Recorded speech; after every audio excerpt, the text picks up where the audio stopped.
l'Église ne devrait pas le faire. C'est jusqu'à aller dire que peut-être il faudrait que le diable prenne d'abord le pouvoir et puis cela. C'est des milliers de personnes mériteraient aussi une pendaison publique puisqu'il veut prendre le pouvoir pour 7 autres années. On aura à la tête du pays un président qui a 99 ans, 100 ans. Est-ce que humainement c'est possible?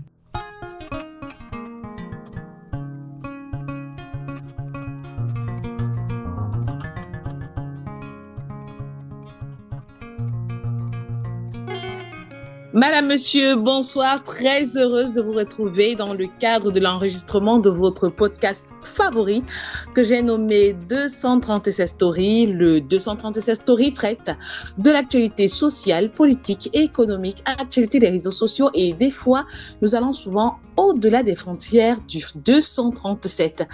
Alors, ce soir, nous parlerons de politique au Cameroun. Nous parlerons de société au Cameroun, des sujets de société qui pilulent toute l'actualité camerounaise ces jours-ci, que ce soit dans les réseaux sociaux ou les médias traditionnels. On parlera aussi d'actualité étrangère. Nous irons comme ça au Congo, Kinshasa et au Tchad, en plein pied en N'Djamena. Alors, pour malaxer, pour bien vous édifier sur ces sujets, je suis accompagnée ce soir de Chicharito. Je serai encore accompagnée de Joe, d'Olivier et bien évidemment de CWK.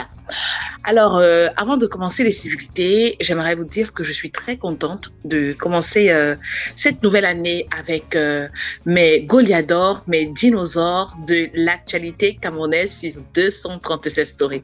J'aimerais dire bonne année à tout le monde qui nous suit. J'espère que nous allons repartir de plein pied parce que c'est pas moi qui décide, mais c'est Dieu qui est le pourvoyeur de tout.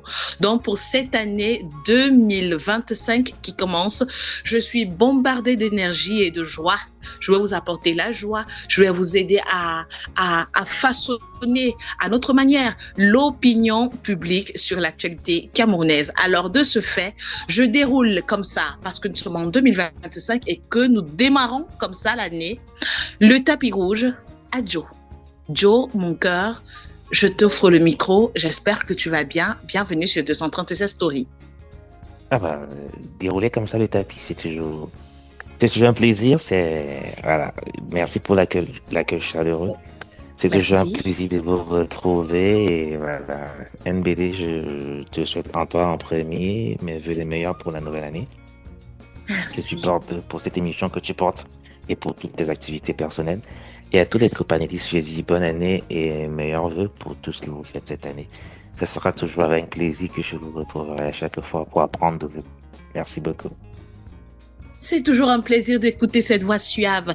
C'est toujours un plaisir d'écouter l'intelligence du magistère qui nous apostrophe très souvent sur les sujets très importants de l'actualité camerounaise et parfois très intelligent. Il parvient à déborder les frontières du Cameroun. Je vais emboîter le pas à CWK, bonsoir. Bonsoir à toi, NVD. Bonsoir également à tous mes copanélistes. Bonsoir à tous les auditeurs du podcast 237 Stories. C'est avec beaucoup de joie, beaucoup de plaisir une fois encore que cette année, on a encore été très content de savoir qu'on est reconduit pour pouvoir partager avec les auditeurs, partager également avec ce charmant panel. Et je vais dire aussi, en emboîtant le pas à Joe, tous mes vœux les meilleurs d'abord à tous ceux qui nous ont écoutés, nous ont donné de la force l'année dernière.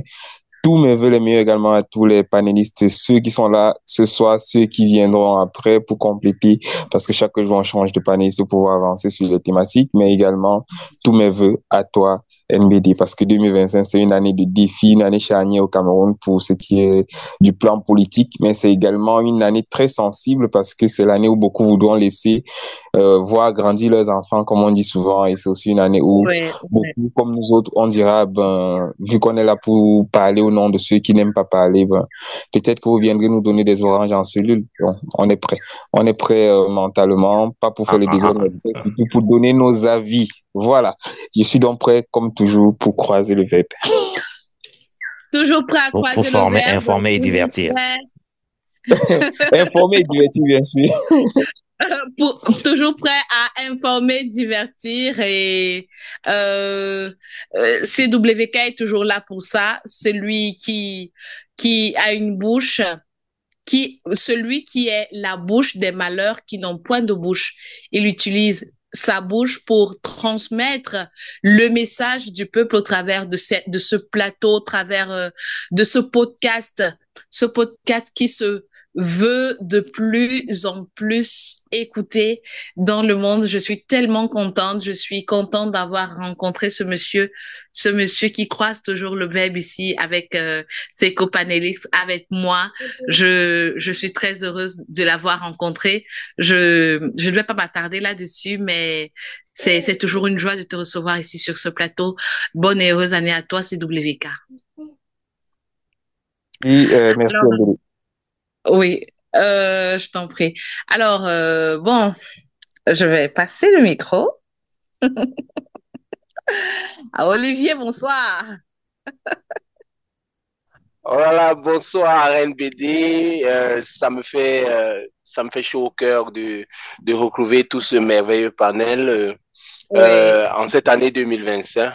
Je ne vais Mhm. pas manquer déjà en première position de souhaiter de mes vœux les meilleurs vraiment à ceux qui nous donnent la force, c'est-à-dire les auditeurs et auditrices de 237 Story qui ont su pousser ce magnifique podcast au-delà des frontières du 237. Dans le monde, nous sommes écoutés, soyez-en sûrs. Et merci pour cela, merci pour le soutien, car sans eux, nous ne sommes rien. Merci encore pour ce magnifique panel que je retrouve ici. C'est une famille, hein? C'est une famille. On a appris maintenant à se connaître. On croise le verbe comme quelqu'un le dit souvent. Ouais. Bonne année je vais souhaiter bonne année particulièrement à chaque personne, à chacun d'entre vous. Je vais dire bonne et heureuse année à Joe. Je vais dire bonne et heureuse année à CWK. Je vais dire bonne et heureuse année à Chicharito. Et je vais te réserver le meilleur pour la fin. Beaucoup de bisous, plein de bonheur, plein de réussite et que tu continues toujours à faire ce que tu as su bien faire, gérer ce magnifique panel. Bonne année à toi et les meilleurs vœux à tout le monde. NBD. Merci beaucoup, Olivier, pour ces mots. Ça me touche, c'est flatteur, ça me touche. Je suis très contente et ça me motive aussi également. Je suis très touchée. Et n'oubliez pas que j'ai gardé le meilleur pour la fin. Le meilleur pour la fin, c'est Chicharito. Chicharito, euh, la prunelle de mes yeux. Bonsoir. Bonsoir NBD, bonsoir. Ça fait vraiment plaisir. Merci une fois de plus de m'avoir convié à ce moment d'échange. Avant de commencer mon propos, je voudrais également vous souhaiter à chacun une très bonne année. Surtout que cette Mm. année vous apporte essentiellement la santé. Et par la suite, s'il y a l'argent, c'est aussi mieux. Mais la santé d'abord. Et également une très bonne année à tous nos auditeurs et auditrices qui continuent à nous suivre. Et nous entrons comme ça dans une année charnière, comme quelqu'un l'a dit. Et Oui, j'espère que nous allons donner le maximum pour que nos auditeurs et auditrices continuent à être édifiés par nos différentes analyses. Donc, pour terminer, je voudrais te remercier une fois de plus, NBD, de m'avoir convié à ce oui. moment d'échange. Et voilà, je suis Mhm. prêt pour le débat. Mm. OK. Hmm. Chicharito is ready. Alors, comme je le disais à l'entame de cette émission, nous allons parler de politique au Cameroun. Nous allons parler des sujets de société. Nous allons aussi aller hors de la frontière, mais en restant dans la zone CEMAC, au Congo-Kinshasa et au Tchad. Parlant de politique au Cameroun, cette semaine, les évêques du Cameroun se sont exprimés. Ils se sont exprimés fortement sur la situation sociopolitique du pays. À quelques mois des élections, leurs propos ont choqué plusieurs. Leurs propos ont aussi encouragé d'autres à penser comme eux. C'était, ça a fait un tollé national. Les débats télévisions ont renchéri sur les propos des différents évêques.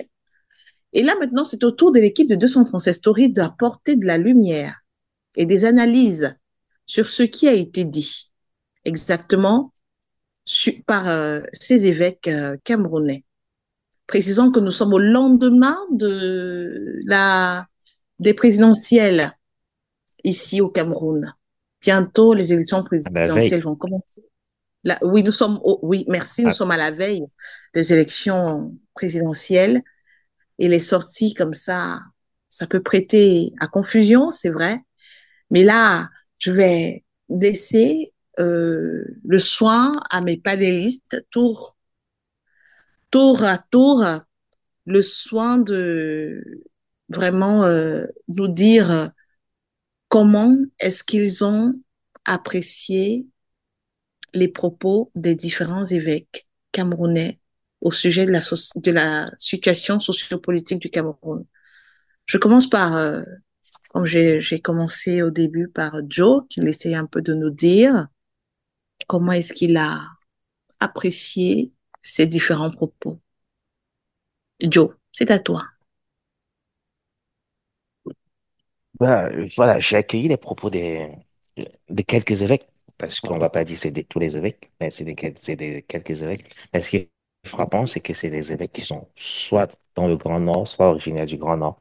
Je parle ainsi de Mhm, Monseigneur Cléda, dont les positions sont mhm, très connues, mhm, qui marche sur les pas du cardinal Christian Toumi.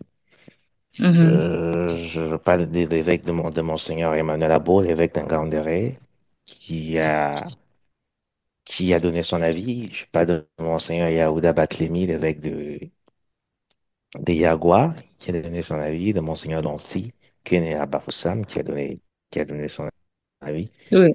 et de Monseigneur Jean Baga, qui aussi a donné un avis, même s'il n'allait pas dans le même sens que les autres. Mais voilà, ces propos, pour moi, je le dirais pour moi, c'était berger, c'est quand les évêques, c'est des bergers et qui s'occupent aussi de la vie politique. Ils sont bergers, ils sont citoyens, ils sont citoyens. Il faut pas qu'on oublie cela. On peut aussi se dire que c'est un citoyen qui s'exprime et c'est aussi un berger, un pasteur d'une communauté Mm, qui exprime le mal-être qui exprime le mal-être du peuple. Si ces propos aujourd'hui font écho, c'est justement parce que les populations se reconnaissent dans ces propos, qu'on se le oui. dise.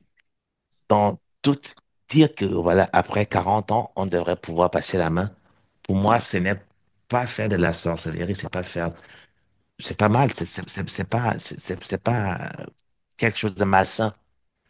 Mhm, Ça découle purement du bon sens. mhm, Et l'Église, dans son devoir, comment on dit souvent, ils ont une triple mission. Ils ont la mission de sainteté, de sanctification du peuple de Dieu. Ils ont aussi la mission de formation et d'éducation. Et dans l'Église, ils ont ce qu'ils appellent la doctrine sociale de l'Église. La doctrine sociale de l'Église parle de la dignité de l'homme, parle du bien commun. Donc, que dire? Dire que des évêques devraient laisser la politique aux politiciens. Donc, déjà, pour moi, la politique n'est pas un métier pour qu'on en laisse aux politiciens. Il n'y a pas de politiciens. Nous, on subit tous les effets de la politique. Et si on peut à un moment soit donné mettre de la morale dans la politique, ce serait bien.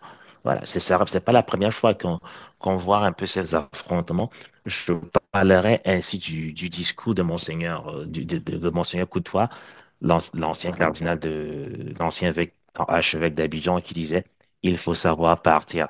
Il faut, quand on a utilisé, voilà, son inutilité, il faut savoir profiter aussi de son inutilité. Ça rejoint un peu tous ces discours là, un peu sur le continent en Afrique. L'Église aujourd'hui fait partie de la société civile et c'est un poids, un contrepoids au pouvoir en place. Il faut dire les choses. Quand les choses ne vont pas bien, on se retourne parfois vers Dieu ou bien vers l'Église. Et si l'Église apporte la lanterne, apporte sa lumière dans quelque chose pour l'éclairer, c'est toujours bien. Et pour moi, je pense que ces évêques, ils ont le droit de s'exprimer et je ne trouve pas que ce qu'ils ont dit outrageant. Je trouve que ça découle juste du bon sens. On va prendre l'exemple de Jean-Paul II qui a aidé à vaincre le communisme aussi, en quelque part, en Europe de l'Est qui a apporté une nouvelle politique. Voilà, l'Église s'est toujours occupée de la politique, c'est pas aujourd'hui. Étant donné que le Vatican en soi est un État, et qui parle d'État, parle de politique également. On a la présence d'une nonce apostolique au Cameroun qui a été reçue par le ministre de l'Intérieur, de l'administration territoriale, M. Atangandi Paul, après ces différentes sorties. Et en ce moment, il y a un petit peu la réunion annuelle de tous les évêques du Cameroun. Donc, moi, j'attends de voir ce qui en sortira, le communiqué qui va sortir, parce qu'à l'intérieur, il y a des courants qui s'affrontent. On connaît que Yaoundé est toujours proche du pouvoir, et Douala, c'est la ville, Douala est un petit peu proche de l'opposition. Et ce schisme-là, ça se ressent aussi au niveau de l'Église. Ok. Merci pour ton intervention, Joe. Voilà, tu as même déjà anticipé sur la question que je voulais poser à CWK tout à l'heure. Est-ce que les hommes de Dieu, est-ce que les hommes d'Église devraient s'ingérer dans les affaires politiques? Parce que j'ai suivi une émission, j'oublie dans quelle chaîne, où c'était le ministre du Travail au Cameroun, Grégoire Ouna, qui s'exprimait au micro, je ne sais plus de qui, où il disait clairement que il s'est interrogé sur le fait qu'est-ce que les évêques devraient-ils faire de la politique? Et pour lui, c'était comme une chose étrange, mais bref, il s'interrogeait vraiment comme si les évêques n'avaient pas leur mot à dire sur la gestion des affaires sociales, sur la gestion des affaires politiques. Et là, je me pose bien la question de savoir, est-ce qu'il n'y a pas une légitimité à apporter son point de vue sur le fonctionnement des affaires politiques dans un pays? Est-ce que l'homme de Dieu ne pourrait pas donner sa lecture sur un certain nombre de choses, un certain nombre de faits? NBD, c'est une très bonne question que tu t'en vas poser ce soir, mais c'est aussi une question à laquelle je salue la diligence avec laquelle Joe a introduit, parce que ça me facilite aussi pour la réponse. Quand Joe parle de l'Église comme des acteurs de la société civile, en gros, il a tout dit. Avant d'aller jusqu'au niveau de l'Église comme acteur de la société civile, peut-être rétablir très rapidement les choses pour ceux peut-être qui sont hors du pays et qui n'ont pas suivi l'actualité camerounaise. À Garoua, un évêque a dit clairement qu'il était grand temps que le Cameroun change, et que même s'il fallait que pour cela, même s'il faut que le diable gère un peu les choses. Oui, Ayagua, oui, pardon. Voilà, même s'il fallait que ce soit le diable qui gère un peu les choses, mais qu'on laisse d'abord que ce soit fait. Bon, j'ai vu beaucoup de gens sauter sur l'occasion et faire comme s'il avait invité le diable en personne pour gérer les affaires du Cameroun, mais on est d'accord qu'à l'église, on parle toujours en parabole. On n'a jamais, quand on dit d'enlever la poutre dans l'œil, on ne demande pas de prendre carrément toute une partie d'un bâtiment pour mettre dans son œil. Donc, on est d'accord qu'il parlait en parabole, et que ceux-là même qui sont les dirigeants, qui sont des très bons apprenants et qui ont grandi dans le catholicisme, parce que la plupart ont grandi avec la formation de l'Église catholique, ils savent clairement de quoi parle cet homme religieux. Maintenant, pour revenir à ta question, NBD, parce que c'est où ça amuse un peu. Pas ta question, mais plutôt la réaction de ceux qui ont suivi les propos de cet évêque-là. Comment est-ce que vous, qui avez pris tout un évêque, l'évêque de Bafoussam, Abraham Komé, il était à Bafoussam, il faisait partie, non, pardon, pas Abraham Komé était évêque de Bafan,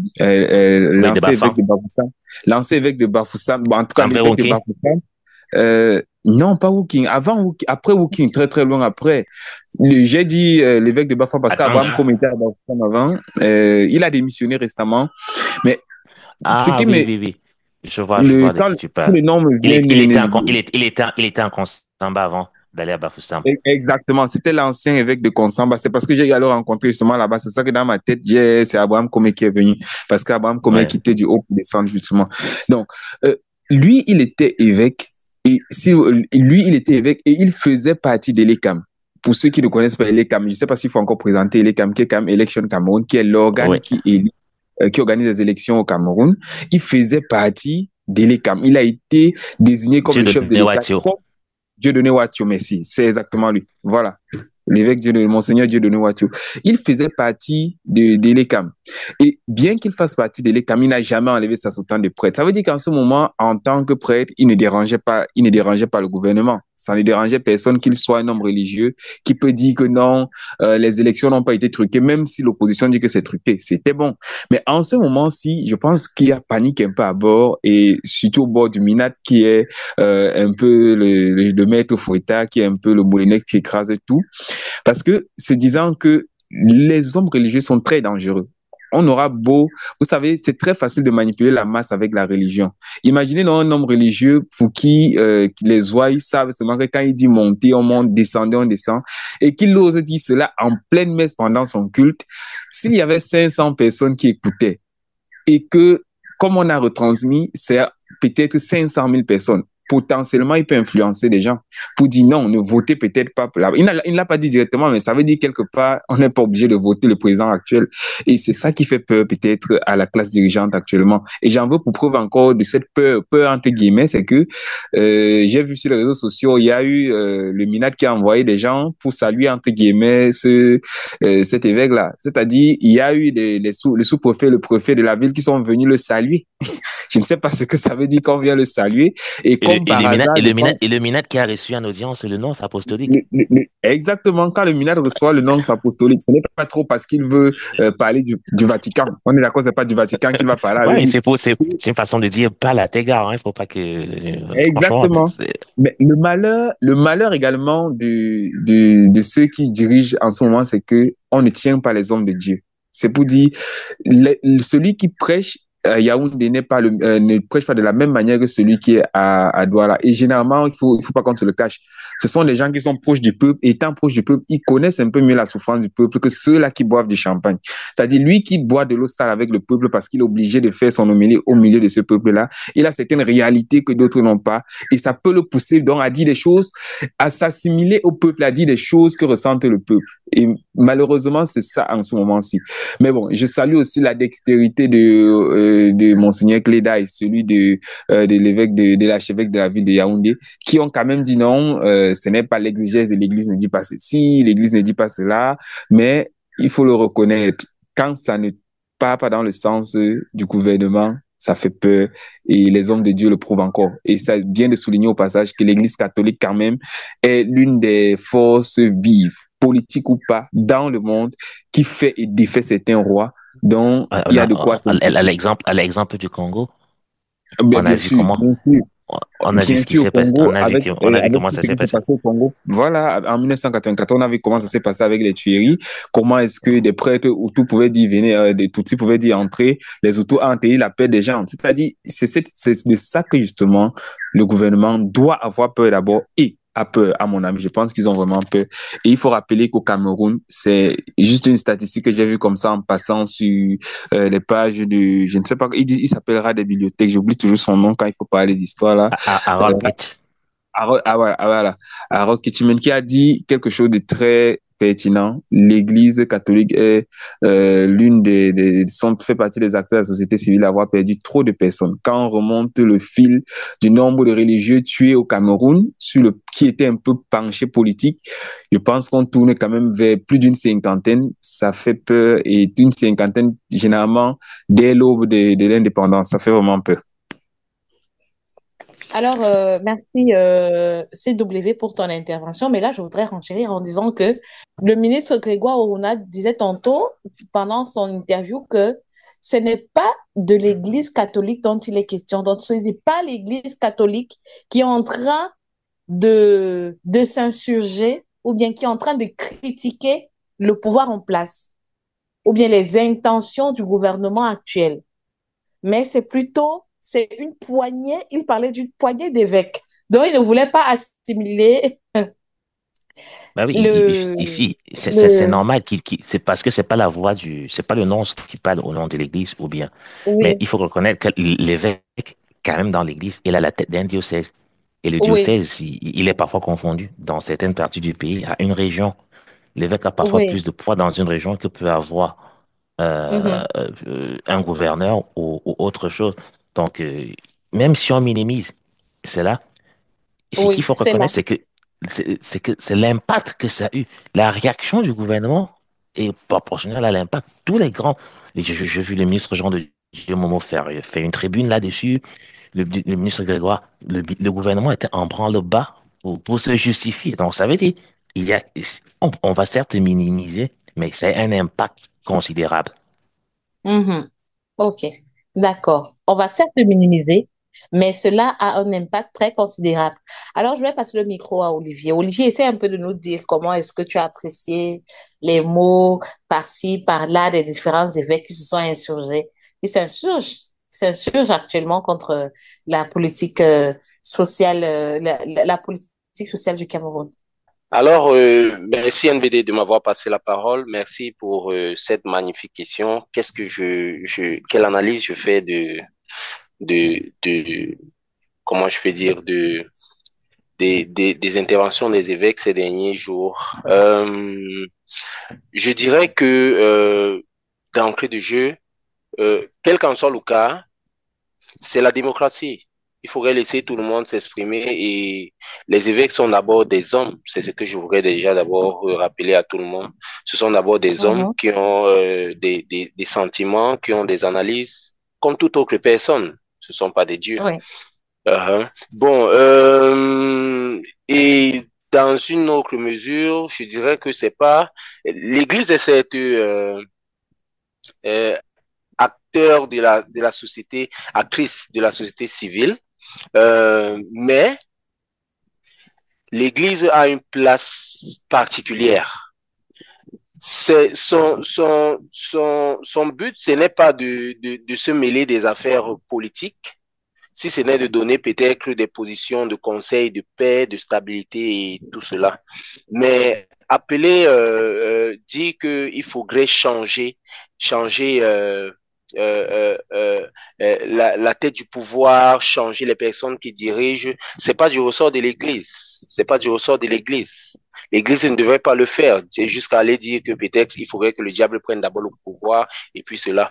Si les gens voudraient venir faire un jugement sur l'Église, alors il y aura pléthore de réactions parce que il faudrait d'abord que cette Église-là finisse d'abord de finir la famine autour d'eux, de finir les indigences des citoyens de la société civile. Au lieu de venir spolier, c'est l'Église qui fait toujours des quêtes, c'est l'Église qui vit dans l'opulence. Allez voir la vie de ces évêques-là. Ces évêques-là vivent ce que le bas peuple ne vit pas. Alors, au nom de quoi ils devraient venir dire que on devrait changer ceci? Partagez d'abord vos biens. C'est ça la mission de l'Église.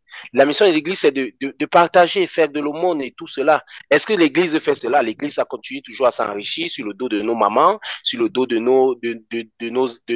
nos frères et sœurs, en prenant tout, des terrains, en ayant des espaces grands comme peut-être tout un quartier. Alors, au nom de quoi l'Église viendrait s'immiscer dans la situation politique?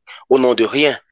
Au nom de rien. Je ne donne vraiment pas raison à ces évêques-là. Heureusement que le mot est arrivé, les clarifications sont arrivées que ce n'est pas l'Église catholique qui le fait. Ce n'est pas un communiqué officiel. Ce sont des individus, une infime partie, je dirais, d'individus qui voudraient raconter tout et n'importe quoi. Jusqu'à preuve de concret, tout se passera dans les urnes. Et s'il faudrait que le gouvernement en place parte, il faudrait se battre à ce que tous les jeunes qu'on s'inscrive massivement sur les listes électorales. Alors, pourquoi cet évêque ne s'est pas levé et a dit peut-être que vous tous qui êtes là, vous devez participer peut-être à l'avenir politique de votre pays.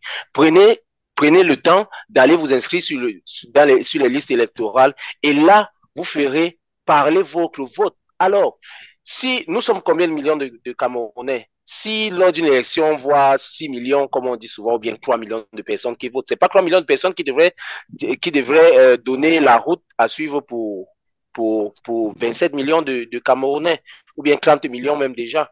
Alors, il faudrait que le message primaire qui doit être donné, c'est inscrivons-nous massivement sur les listes électorales, alors notre voix pourra changer quelque chose si nous sommes mécontents. Jusqu'à preuve de concret, comme je suis en train de le dire, tout se passera dans les urnes et non pas par des affabulations que certains évêques vont dire, qui commencent d'abord par dilapider la richesse qu'ils ont amassée derrière le dos des citoyens avant de venir dire qu'il faudrait changer la tête du pays. Bon, là, ça, c'est ma réaction aussi froide qu'elle est. Je ne m'attendais pas à cette réaction venant de toi, Olivier. On n'est pas sorti de l'auberge, hein. Non, mais attends, mais c'est son avis. Vous le laissez avec son avis. Vous n'avez pas, vous n'avez pas ouvert les Mais Mais non, attends, vous voulez pas que je parle comme vous voulez?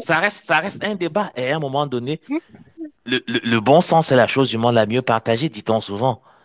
Comment tu peux retirer aux citoyens le droit d'exprimer ce qu'ils pensent? On a dit, c'est pas l'Église, c'est des citoyens qui se sont exprimés. Les évêques, ils sont citoyens comme toi et moi.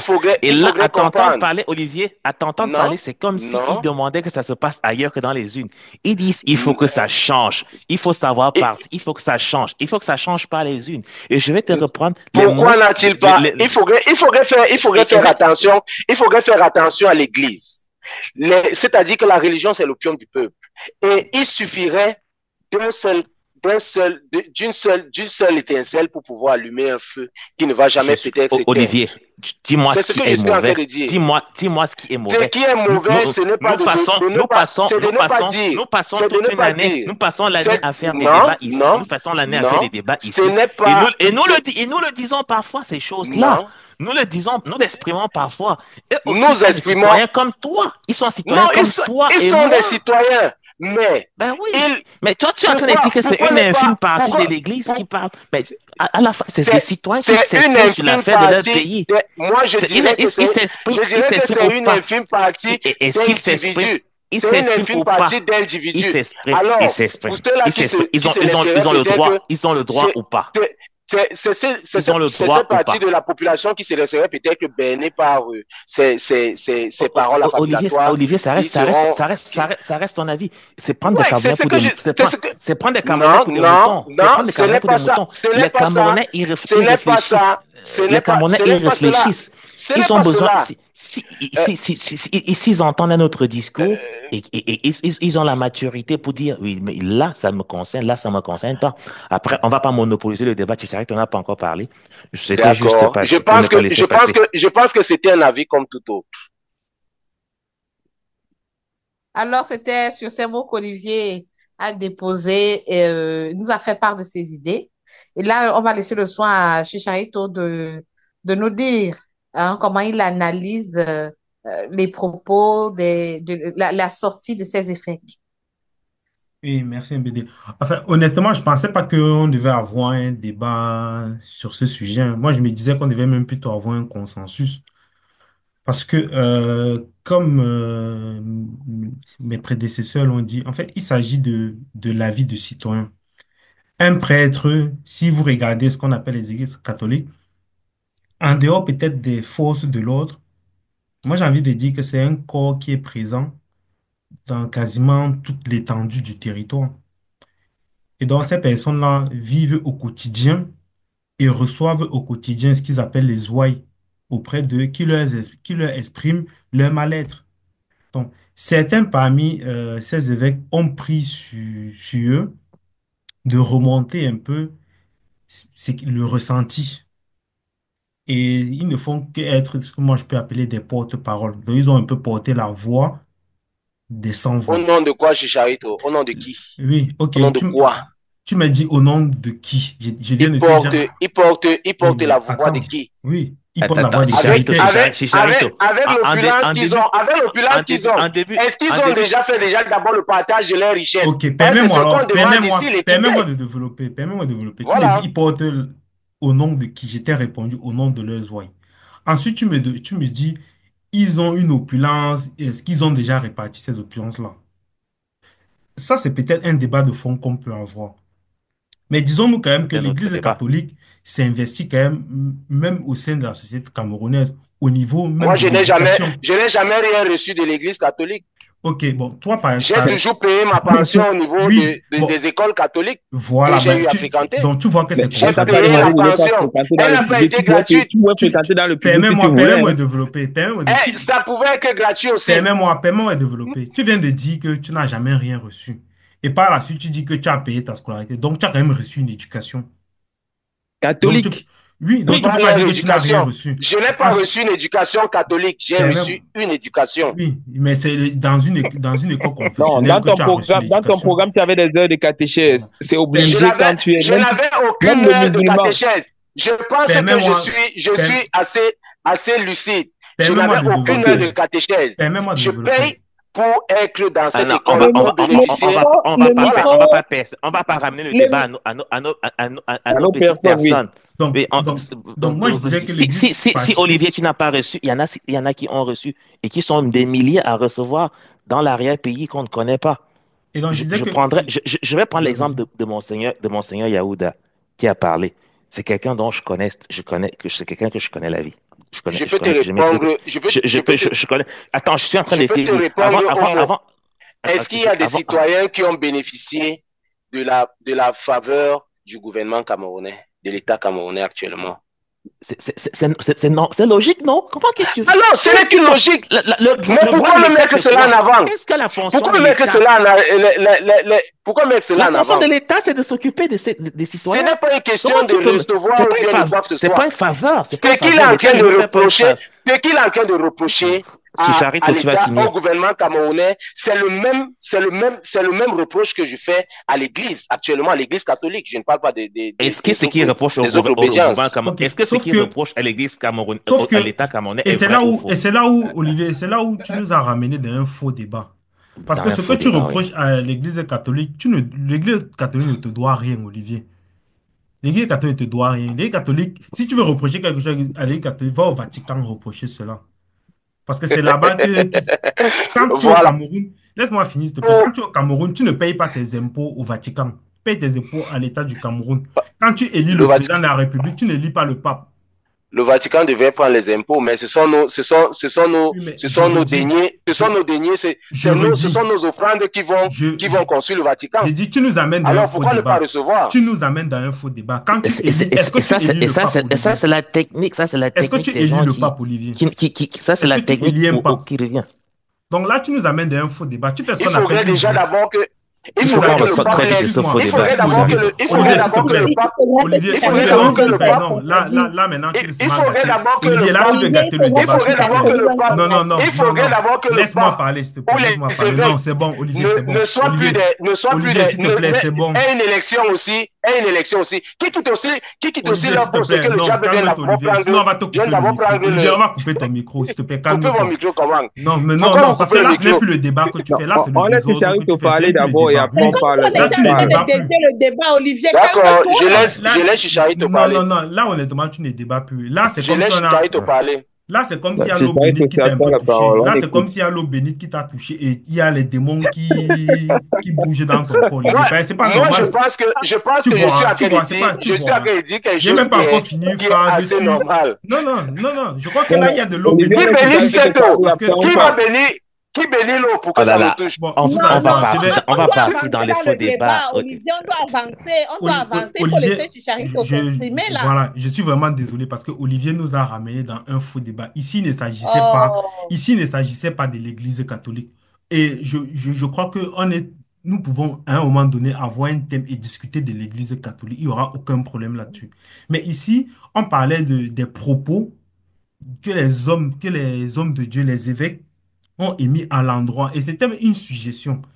Certains Chicharito, estiment... je vais pas te Non, mais couper. Il ne faut pas Non, dire les hommes de Olivier, Dieu. non, tu non. me coupes. Laisse Olivier aller. Il ne Laisse faut pas dire les Chicharito. hommes de Dieu. Je les appelle comment alors les hommes du diable, Olivier? Ce sont les évêques, on les appelle comment? Appelle les citoyens, parce qu'ils sont citoyens actuellement, que nous sommes en train de Ils discuter. sont Si tu voudrais citoyens, ramener mais ça à ce on niveau. parle d'eux parce Bon. qu'ils sont évêques, Olivier. Dans le Non, moment- ils ne sont pas évêques, ils sont Non, non, non. citoyens. Parce qu'ils sont Olivier, évêques. s'il te plaît. Chicharito, Olivier, s'il te plaît. Chicharito, Parce qu'ils sont progressons, les pasteurs de Mais l'Église. justement, je n'arrive pas à progressons, développer. progressons. En même temps, Olivier, Il faut qu'on évolue. Olivier On en veut. En même temps, il en veut l'Église parce qu'ils ont parlé au nom de l'Église. En même temps, il dit que c'est des citoyens. Donc, en même temps, on se perd. Chicharito, progressons. Olivier, ce que je voulais dire, c'est que ici, on ne fait pas le procès de l'Église catholique. On pourra le faire plus tard. On agit, NBD nous a conviés à l'échange par rapport aux propos qu'a tenu ces hommes d'église. Et moi, je ne trouve même pas pourquoi il y a même eu un débat là-dessus. Pourquoi il y a même eu certaines polémiques. C'est des personnes qui ont exprimé leur point de vue comme nous le faisons ici tous les jours. Et leur point de vue n'est pas si, comment il veut dire, ça n'est pas étonnant. Ce n'est pas quelque chose qui, pour moi, doit même hérisser le poil. Qu'est-ce qu'ils disent in fine? C'est que nous avons à la tête du pays un monsieur qui est âgé, tout le monde le voit. Par rapport aux défis qui attendent notre pays pour les prochaines années, pour les 7 prochaines années, puisqu'il veut prendre le pouvoir pour 7 autres années, on aura à la tête du pays un président qui a 99 ans, 100 ans. Est-ce que humainement c'est possible pour nous qui avons une idée, une autre idée d'un Cameroun? Est-ce que nous souhaitons voir notre président, comme on a vu, je vais par exemple citer sans faire offense aux Algériens, mais comme nous avons vu le président Bouteflika à une certaine époque, ou bien comme à une époque en Tunisie, on a vu le président Bourguiba. Est-ce que nous voulons ça pour notre pays? Ou bien le président Mobutu? Ça, nous ne le voulons pas, ça, nous ne le souhaitons pas. Nous avons besoin, compte tenu des défis auxquels nous allons faire face, nous avons un président fort. Et le président actuel, je ne parle même pas de son bilan, je veux dire juste même d'un point de vue physique, on voit que non, il n'y est plus. Ce mandat-ci se termine. Nous avons tous remarqué, nous avons débattu ici longuement. Ça a été, si moi je peux le titrer, ça a été le mandat des hautes instructions. Le président a dirigé le pays via les hautes instructions. Ça veut dire qu'on ne l'a pas vu. On a juste vu des courriers. Nous avons besoin d'un président qui est sur le terrain pour suivre les chantiers. Vous avez vu que le chantier d'Olembe n'a pas avancé. Il est juste à côté du palais. Nous avons besoin d'un président qui fait ça. Il a fait le premier, le discours de 2024 où on avait bitumé la route à comme deux Kribi et consorts. Il fait le discours de 2025, disons pour l'année 2025, où il reprend les mêmes propos. Ça veut dire qu'il n'est même pas conscient qu'il est en train de se redire. Quelque chose qu'il a dit en 2024, il le redit pour 2025. Il y a un problème. Donc c'est là où il ne faut pas prendre les propos des évêques au premier degré. Quand l'évêque de Yagua dit, même si c'est le diable, ça ne sera pas pire. Il n'est pas en train de demander au diable de venir gouverner le Cameroun, mais il est en train de prendre une figure de style pour dire que même si vous mettez Olivier à la tête du Cameroun, ça ne peut pas être pire que ce qui est là maintenant. Or, on a donc besoin d'avoir quelqu'un, d'avoir un nouveau président pour repartir sur autre chose. Voilà, grosso modo, ce que les évêques veulent dire. Et c'est exactement ça le débat de fond, Olivier. Le débat de fond n'est pas sur l'Église catholique, sur, comment elle avait dit ça? Sur L'opulence. l'opulence des l'église catholique. Le débat n'est pas là-bas. C'est Si comme tu si on veux un faisait un jour, on fait débat ce ici débat, mais il n'est pas D'accord, là-bas. à 200, d'accord, à 200 Chicharito. Français, 200 Français Alors, Story. On alors, disait 200 Français si je peux Story. Ils nous dire, disent quoi? Ils nous si je disent peux quoi alors que dire, eux-mêmes d'abord. si je peux dire une chose, compléter quelque chose juste, si vous me le permettez, je dirais que on devrait plutôt se battre, c'est ce que j'ai dit dans mes propos. Je ne suis pas allé pour dire que c'est l'Église catholique, mais je dis que dans mon propos, j'ai dit, il faudrait que le discours de ces leaders-là soit que inscrivez-vous sur les listes électorales et faites en sorte que votre voix compte pour le changement. Alors, s'il y a un changement, ce n'est pas les unes que ça va se passer. Mais C'est tout ce Olivier, que j'ai dit. oui, ok, C'est quoi la différence avec ce mais, qu'ils ont dit? mais oui. Est-ce que le fait de dire que C'est quoi le la président ne différence? se représente plus empêche de dire qu'il faut aller voter, Olivier? Les deux propos ne sont pas Et contradictoires. je peux dire, je Le peux dire ici changement même que vient pas, le changement vient pas j'ai les les unes. propos d'un Mais est-ce évêque, je ne sais plus lequel, il disait ceci. J'ai les propos d'un évêque, je ne sais plus lequel, qui disait ceci. Un chrétien qui n'a pas sa carte d'électeur est un mauvais chrétien. Parce que demain, tu viendras demander le changement où il ne faut pas le demander. Voilà. C'est pour te dire que Voilà, ces ça, je évêques, ils disent l'accepte. la même chose. Non, il Tu n'a vas pas pas dit la même accepter ce qu'il chose. Ses analyses, Bon, son on reste analyse, toujours dans c'est pas la même l'église. On chose. reste toujours dans Oui. l'église parce qu'on doit évoluer. Voilà, à Tangadji, quand je parle d'Atangadji, je vais habiller son nom, c'est le ministre de l'administration territoriale au Cameroun. Paul Atangadji, il décide de lancer une chasse aux sorcières contre les églises de réveil au Cameroun. Et je me demande si c'est normal dans un pays où on ne compte plus le nombre de bars. Dans un pays où on est classé parmi, je pense, on a parmi le top 5 des pays au monde qui consomment beaucoup d'alcool, dans un pays qui est emprunt au chômage, à la sorcellerie, à la délinquance, est-ce que c'est légitime de poursuivre les églises de réveil? Olivier.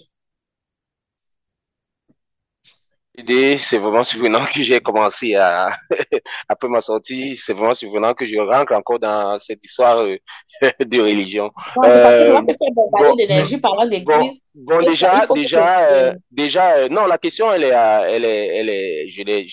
l'ai comprise. Déjà, je suis parfaitement d'accord avec la sortie du ministre. Ça, déjà, je vais le dire. Je suis d'accord avec la sortie du ministre. Dans le sens Mhm. où il voudrait qu'il y ait une régulation de ces églises-là qui pullulent un peu déjà de partout. Dans tous les quartiers maintenant, quelqu'un peut avoir une maison d'habitation et il commence à faire des Bon, prières. encore est-ce que c'est gênant? Encore est-ce que c'est Non, gênant? non, non, je suis en train d'en venir. Il est en train de faire des prières et puis gênant la tranquillité de son voisinage. Non, c'est pas comme ça. Il faut une autorisation, il faut un règlement, il y a une réglementation sur la position même des églises. Ça ne doit pas être. Vous avez vu, par exemple, les églises catholiques. Les églises catholiques ne sont pas positionnées là où il y a des maisons. Et puis même quand c'est dans un quartier habité, tout est ils essayent de réglementer la chose dans leur paroisse. Vous savez qu'à 6 heures, il y a une église. Très rapidement, un coup de lait, on coupe et puis il y a une tranquillité et puis ça reprend peut-être après.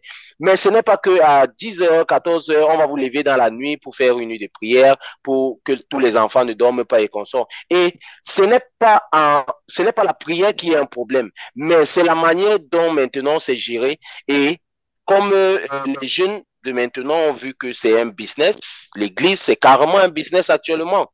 On peut ouvrir son église même si on ne dit rien. Il y a ceux qui marchent sur les dos des femmes. Il y a ceux qui se lèvent pour sauter sur, qui prient avec les machettes à l'église. Il y a ceux qui ont des nouveaux, qui jouent au football, disant qu'ils dribblent les. Et puis, c'est ça. Cet amalgame, le peuple n'en peut plus.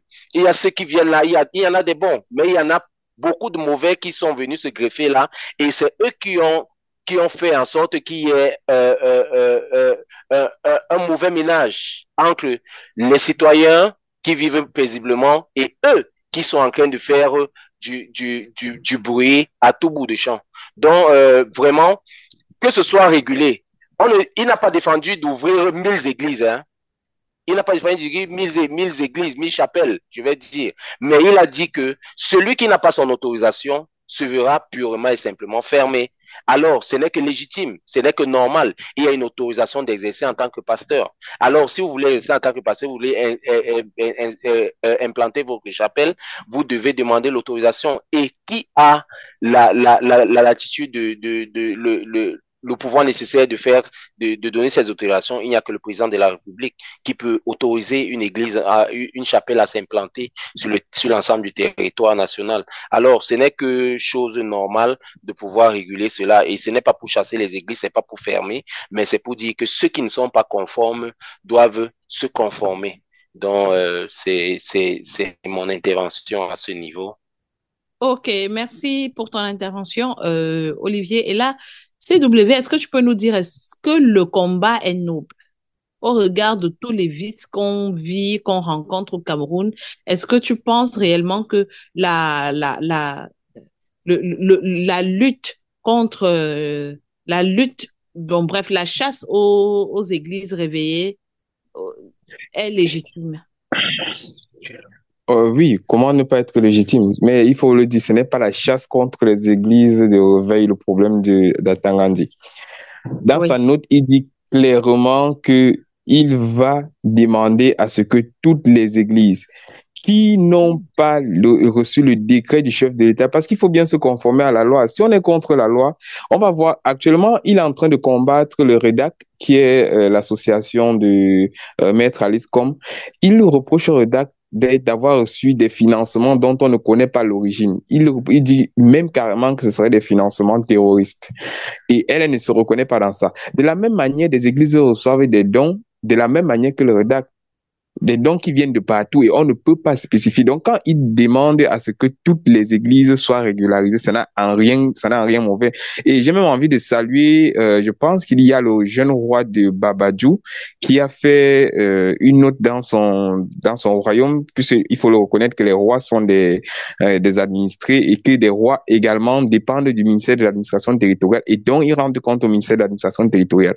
Le jeune roi de Babadjou a récemment, je crois que c'était le 5 janvier, fait une note qui demandait à toutes les églises qui sont sur le territoire du village de Babadjou de bien vouloir venir vers lui. Il croit qu'il a convoqué une réunion lundi prochain, je crois le 11, où il exige à ce que si tu es une église, tu es sur le territoire Babadjou, tu viens montrer la preuve que le chef de l'État a signé un décret qui autorise ton église, ton association à fonctionner et la preuve que toi-même tu es un pasteur. Parce qu'il faut le reconnaître, récemment à Bamenda, il y a un monsieur qui a refusé que toute une femme aille à l'hôpital parce qu'il fallait que non, comme il est pasteur, il faut prier simplement à la maison, il faut boire de l'eau, ça va aller. Et la femme est morte. Alors, je crois qu'il a débranché le masque à oxygène de la femme parce qu'il se dit qu'il est pasteur, il va prier pour aller.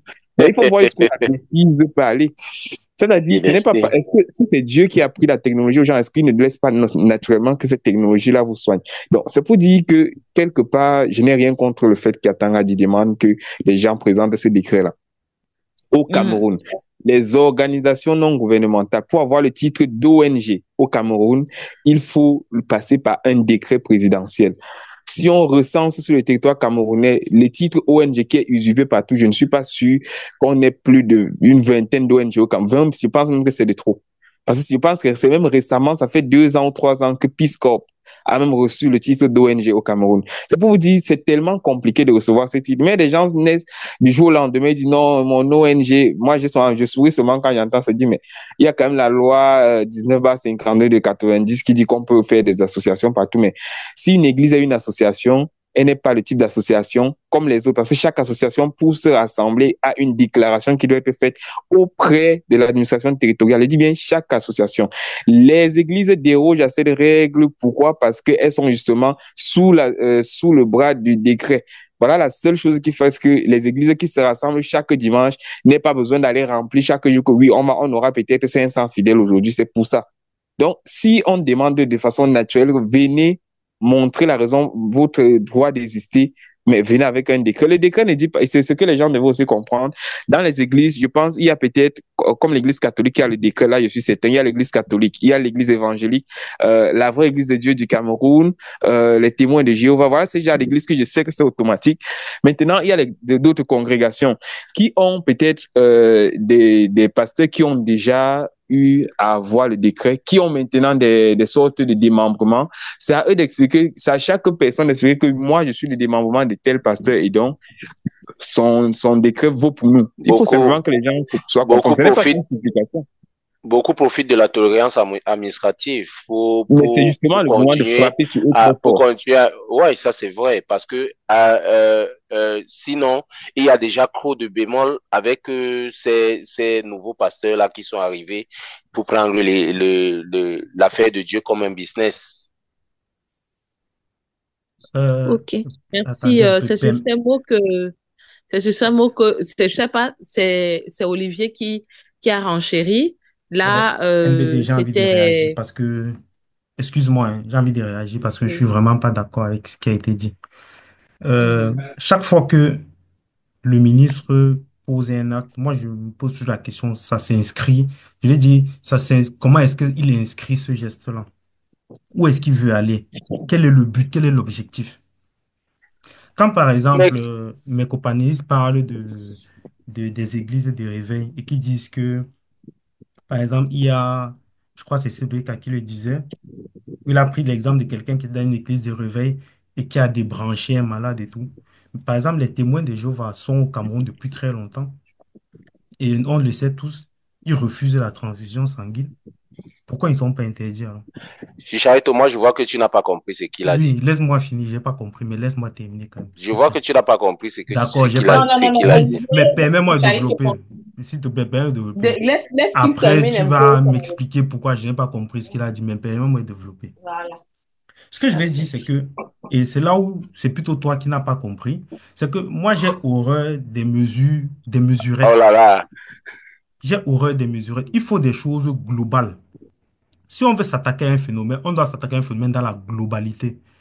On ne doit pas s'attaquer à un phénomène juste parce que c'est l'église des réveils. Il faut s'attaquer au phénomène des églises. On peut dire ça comme ça.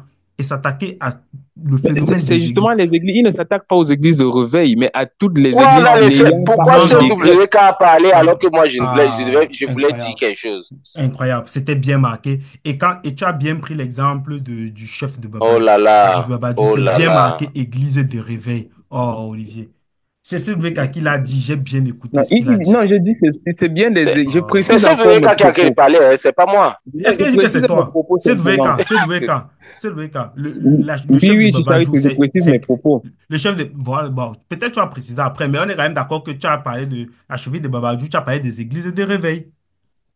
Il a demandé un peu Voilà. toutes les églises Chicharito, qui sont sur son Chicharito, Ah, territoire Olivier, déjà, d'administration. Olivier, je sais Chicharito, pas. déjà, je Olivier, m'excuse. je sais pas. Chaque fois Je qu'elle parle, veux, tu te sens obligé de déjà, je m'interrompre, mon m'excuse. frère. Déjà, Non, non, non. je Attends, m'excuse laisse-moi d'avoir développer. dit peut-être que tu n'as pas compris. Non, il y a Je pas de m'excuse souci, pour cela. Olivier. Bon, Non, tranquille, Olivier. Je me prends pas mal. Mais laisse-moi développer d'abord. Oh, ce que je veux dire, Est-ce qu'on peut laisser je, quelqu'un parler Olivier, d'abord? après, je vais oublier ok, le fil ok, de mon ok, ok, raisonnement. ok, Attends, ok, s'il te plaît. Chicharito, ok. Attends, s'il te plaît.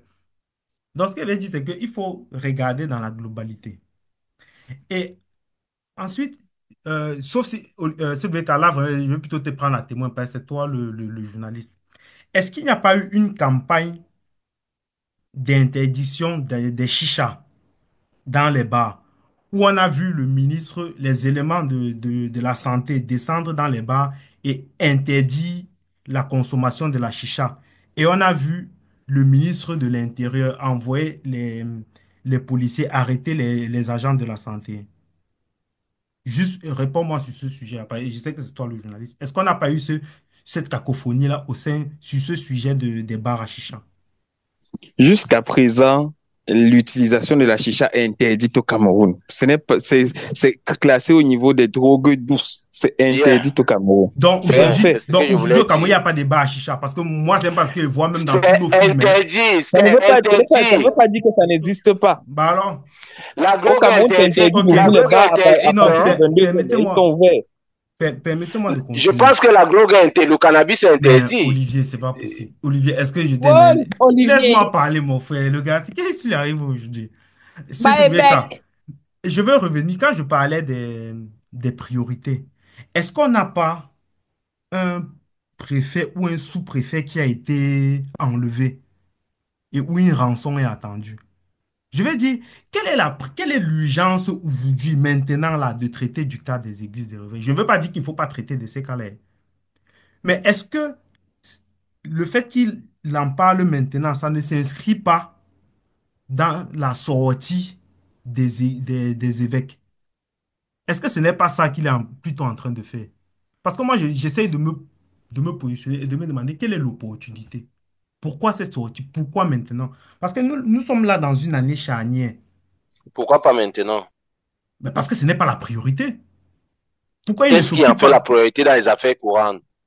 Comment? Quelle affaire courante? Moi, je viens de te dire que. Est-ce que Moi, je tu viens peux de te dire qu'il y définir a. ce qui est la Je viens priorité? de Olivier, te est-ce dire. que tu Ok, es au courant que, je viens de te dire qu'il y a un est-ce que tu es au préfet. courant que dans le Nord, il y a Voilà. deux tribus qui s'affrontent? Qui s'affrontent. Je vais dire, mais moi, je te parle des priorités, Olivier. Je crois que ici, tout à l'heure, tu as dit que c'est moi qui ne comprenais pas, mais je crois que c'est toi qui ne comprends pas là où on veut Eh, t'emmener. Est-ce que voilà, tu sais qu'il y a voilà. l'urgence de Boko Haram dans le Nord? Est-ce que ce n'est pas en train d'être géré? Ah Qu'est-ce que bon? vous en savez? Qu'est-ce qu'on en sait? Mais, Est-ce Oui. qu'on en ok, sait? ok, on n'en sait Ou rien. bien Pourquoi pour l'église? il Pourquoi pour faudrait les qu'on fasse églises? il faudrait qu'on fasse un communiqué. Ok, bon, pourquoi pour les églises, ils communiquent On a alors fait un s'il peut aussi communiqué. gérer? Ok, Bon, pourquoi pour les églises, on ils devait faire un communiquent? communiqué pour parler de l'histoire de la résurgence de Boko Haram ou Ok, bien pourquoi pour les églises, ils de communiquent Christ. alors, puisqu'il peut gérer, Nous, pourquoi L'église, pour eux nous, sans c'est une communiquer? information. nous C'est une passons beaucoup de temps information. là-dessus. Oh là là, c'est une information. Prends, C'est On une prends, avance ou information pas? qu'on donne. On est en prends la train de parole. dire à ceux qui ne sont Ok. pas, On essaie d'avancer conformes ou de venir pas? se Vas-y, conformer. vas-y, vas-y, il n'y a pas de problème. Est-ce que Non, c'est non, un non, je demande. combat? C'est juste pour éviter que ça devienne un problème, un débat entre deux personnes que je trouve qu'il faut qu'on avance un peu. Soit si Charito finit son propos, Olivier reprendra derrière. Si on parle tous en même temps, on va pas trop avancer. Bon, je pense que Charito, est-ce que Chariot, on tu n'a peux pas fini. continuer? Non, non, vas-y, vas-y, vas-y. Tu as chuté, Chariot, Chicharito. je ne suis pas en désaccord avec ce que tu es en train de dire. Mais je suis en train de dire qu'il faudrait qu'on comprenne que ça, c'est une information qu'on donne pour pouvoir, ce n'est pas une guerre que le ministre de l'administration territoriale a déclaré aux églises de réveil. C'est une information qu'on donne. Ceux qui ne sont pas conformes, venez vous conformer. C'est tout simple. Et je pense que c'est une affaire courante de l'État. C'est une affaire que vous ne savez pas, par exemple, pas ce qui se passe, ce qui s'est passé à Douala avec l'église qui était en train de faire le bruit, là où il y a eu un affrontement entre les membres d'une certaine église et certains éléments du canton. Tout En le monde principe, a on ne suivi ça, devrait pas, Olivier. Tout le oui, monde on a ne suivi devrait pas ça. négliger. Alors, pourquoi? Bah Qu'est-ce qui te alors, dit que ce n'est pas peut-être par rapport à cela pour éviter qu'il y ait d'autres scandales pareils qu'on doit. Parce que si les éléments du canton arrivaient, par exemple, et le pasteur manquerait son accréditation, alors il ne devait pas avoir ça. Il a l'autorisation nécessaire. Et quand tu as l'autorisation, tu es dans ton droit d'exercer. ok, en vrai, pour terminer sur ce sujet-là, moi, je pense que ce que le ministre a fait, de mon point de vue, hein, moi, j'appelle ça de la politique spectacle. Et vous verrez que au niveau dans vos quartiers, les églises de réveil vont continuer à fonctionner comme dans les bars, on continue à fumer de la chicha et aux yeux, pardon, aux nœuds et comment dire, aux yeux et à la barbe de tout le monde et sans que ça ne gêne personne. Donc pour moi, ça, c'est de la politique spectacle. Je pense que ça s'est inscrit. Certes, il y a eu le phénomène dont Olivier a parlé là, entre une église et les affrontements avec les membres de certaines communautés. Mais je pense que ça va au-delà de ça. De mon point de vue, c'est surtout aussi lié, accentué par la sortie des évêques. Et il s'est dit que, voilà, comme les évêques ont déjà embrayé sur ce chemin-là, il ne souhaiterait pas que les pasteurs dits des églises de réveil emboîtent également le même pas. Ça ne veut pas dire que les églises de réveil, ce n'est pas un sujet sur lequel il faudrait s'attarder, mais je pense de mon point de vue que, comment je vais dire ça, ce n'est pas en ce moment la priorité du ministre de l'AT. Voilà ce que je voulais dire sur ce sujet. Merci, NBD. Merci, Charito. Joe, est-ce que tu aurais quelque chose à ajouter sur la question? Bah, tout a été dit. Tout a été dit. Hmm. Et j'aurais été surpris que nous ne soyons pas tous d'accord qu'il faille faire cette réglementation-là. Ce qui me plaît, c'est qu'à la fin, dans la chute de Chicharito, il dit que voilà, c'est nécessaire de faire cette réglementation, c'est républicain, qu'on puisse respecter les règles d'un État, l'État que nous voulons tous construire, un État fort. C'est nécessaire Hmm. qu'on respecte, c'est nécessaire de respecter les règles de l'État. Donc Hmm. maintenant, sur le qui, quoi, comment, c'est secondaire. Est-ce que le faire empêche le ministre d'être présent sur d'autres sujets? Je ne pense pas. Je ne pense pas. Mais bon, voilà, nous sommes tous d'accord qu'il faille se conformer aux réglementations en vigueur dans un pays. Ok. Merci. Nous allons évoluer dans ce toujours, nous sommes toujours sur 237 stories. Nous allons partir au-delà des frontières du 237, mais rester en région CEMAC avec les coups de feu de N'Djamena dans le palais présidentiel qui ont été perpétrés par une poignée de personnes. On ne sait, on ne connaît ni leur identité, ni les raisons, ni les motivations de leurs actes. On parle de coup d'État. C'est un coup d'État qui a été voué à l'échec au Tchad dernièrement. Est-ce que quelqu'un aurait quelque chose à nous dire pour essayer de nous expliquer réellement ce qui s'est passé? Si, entre-temps, il aurait eu des informations un peu plus éclaircies sur les faits. CWK, est-ce que tu aurais appris quelque chose? Oui, ben, des choses surprenantes parce que Oui. cette intervention, si on va dire comme ça, ce coup d'État, entre guillemets, qui a raté, intervient juste quelques moments après que l'on ait vu la sortie du président tchadien qui rappelait à Macron après son discours récemment lors du Mercosur, je pense, où il a un peu pris de haut certains Africains en disant que les Africains devraient dire merci à toutes les bases françaises et tout, parce que sans les bases françaises, on n'en serait pas où nous sommes. J'ai d'abord salué la sortie d'Ousmane Sonko, le premier ministre sénégalais, qui lui a rappelé que sans les Sénégalais, de la même manière, les Français ne seraient peut-être même pas encore indépendants parce que la Grande Allemagne aurait envahi la France. De la même manière que le président tchadien a fait à la sortie aussi pour dire que Macron devrait peut-être rester plus humble et tout. Donc, il y a cet événement qui est arrivé avant-hier au Tchad, au palais. Et on dit qu'il y a eu des coups de feu nourris qui ont eu lieu là-bas. J'ai suivi le ministre porte-parole du gouvernement qui a fait cette vidéo j'ai vu sa vidéo sur les réseaux sociaux avec arme à la ceinture, qui disait que tout Ah, va bien et tout. Oui, oui, il disait que tout va bien. Et les gens ce sont qui, bien bourrés. et ce qui était encore plus amusant, c'est d'écouter bon, pas l'empereur, d'écouter le maréchal Déby qui dit qu'ils Le ont voulu nous. néo-maréchal. Oui, bon, peut-être il n'a pas bien compris comment ça se passe généralement les maréchaux parce qu'on a constaté que quand on est maréchal, parfois on ne tient pas trop vite au pouvoir. On veut encore pour prouver son père ou bien le maréchal Bokassa qui n'a pas tenu. Donc, en fait, ils disent ils ont voulu nous vitrifier, ils ont voulu me vitrifier et ils ont été vitrifiés. Ça veut dire ce que ça veut dire.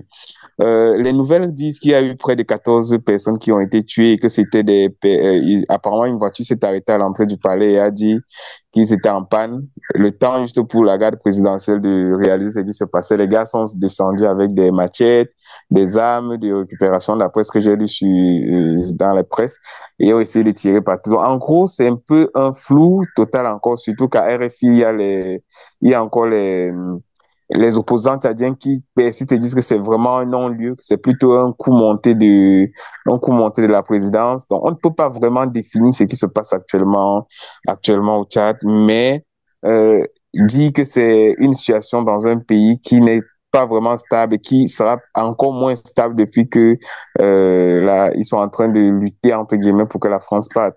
Surtout que cette intervention, si on peut dire comme ça intervient, en fait, cet événement intervient, voilà, j'y arrive, cet événement intervient juste après que le ministre chinois, il y avait un ministre chinois qui était là, qui était justement censé nouer des relations très bilatérales. Quand je dis Le très ministre des bilatérales, Oui. Affaires c'est-à-dire étrangères chinoises. voilà, c'est encore signé ce genre de contrat qui nous lie pendant très longtemps et qui devait signer ce contrat. Et juste après son départ, c'est où on a ce commando qui apparemment est venu pour déloger le président actuel. Donc, voilà un peu la situation et je veux dire que bon, on observe. On n'a pas encore la déclaration officielle du procureur de la République comme on est en train depuis les événements. Donc, voilà où l'on en est, NBD. Merci. Merci vraiment pour ton intervention. Et là, je permets à Dieu de renchérir sur la question du coup d'État raté au Tchad. Est-ce que tu aurais quelques éclaircies encore? Est-ce que tu aurais quelque chose à ajouter euh, à ce que CWK nous a déjà dit? Non, je rejoins parfaitement l'analyse de CWK. Mhm. Vu le timing, comment ça s'est passé après la rupture après la rupture des accords militaires avec la France. On sait aussi tout ce qui a, voilà, tout ce qui a entouré l'arrivée du président Idnofis au pouvoir, la France qui a validé cette succession de père à fils pendant qu'elle critiquait sous d'autres cieux ce qui se passait sous d'autres cieux, des autres coups d'État sous d'autres cieux. Ouais. Le président Idnofis, il arrive, il ne suit pas trop la voie, il commence à suivre la voie qui a été tracée par son père, à quelque peu s'éloigner un petit peu de la France, arrêter certains accords. Et Mhm. ce coup d'État intervient quelque temps après cette rupture, la rupture de ces accords militaires. Est-ce qu'il y a un lien? Il serait un petit peu naïf de ne pas croire qu'il y a un lien. Ouais. Tout, tout comme ça peut aussi être, voilà, une affaire montée par la présidence pour prouver que voilà, nous avons la main sur, pour arrêter un peu tout ce qui aurait des velléités dans ce sens-là pour dire voilà, on a la main sur la sécurité. Vu comment le ministre est sorti, arme à la ceinture pour dire que voilà, tout est OK, ça peut aussi être un coup d'État pour intimider tous ceux qui auraient des idées comme ça là. Après, voilà, je n'ai pas d'idée fixe. Je ne pose que des questions sur voilà, le timing et la gestion des opposants dans ce pays. Mhm. Ok.